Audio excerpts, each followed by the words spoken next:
Өткөн аптада Олег Панкратов аталган комитеттин жыйынына келбей коюп, эл өкүлдөрүнүн каарына калды эле. Анда Конституциялык соттун чыгарган 61 чечими өкмөт тарабынан аткарылбай жаткандыгы айтылган.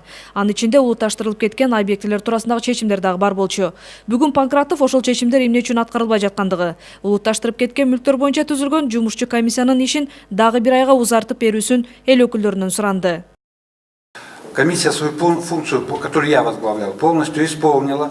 Законопроект разработан, решением комиссии утвержден, передан в правительство на согласование.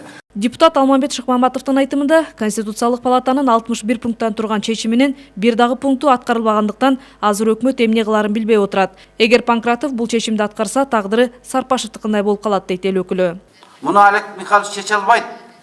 Чечсе камалат, ошон үчүн чечпей отурат да. Же болбосо 1 жылдан бери жөн эле чечип койбойт беле. Алып кел мыйзамды да эле жазып, мына депутаттар деле жазып берип койбойт беле.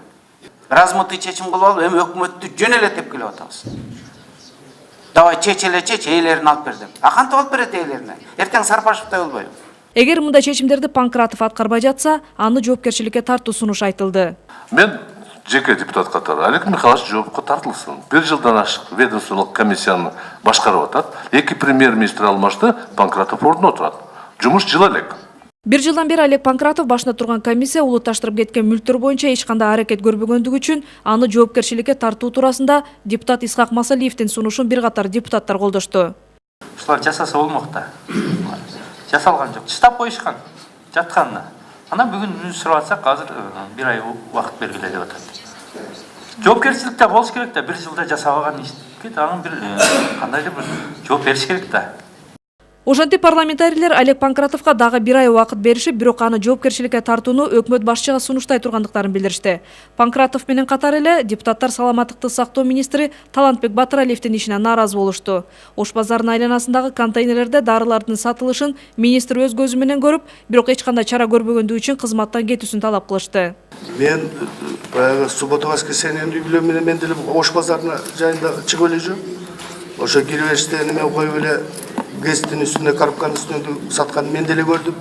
Министр көзү менен барып көрүп чечилбеди. Аны ким чечет аны? Анда эмне министр болуп отурасыңар? Коңгуроо какпай, мындайгы чечпей. Эмне отурасың анда сиз? Ким чечет анда?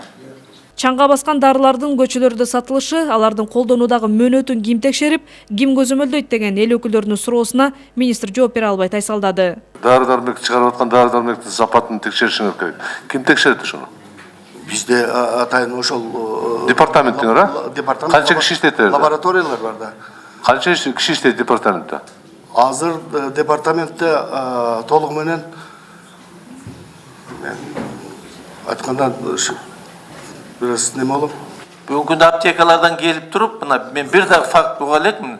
Келип бир аптека текшерүү алынды дагы, ал жерде 20% дары-дармек, мисалы үчүн мөөнөт өтүп кетти деген бир дагы бир маалымат уккан жок. Мындан тышкары парламентарийлер аталган министрликтин дары-дармектер департаментинде коррупциялык көрүнүштөр кулаш жайып, башкы прокуратура өткөн жылы 11 кылмыш ишин ачкандыгын жана ал 22 миллион сом зыян алып келгендигин айтышты.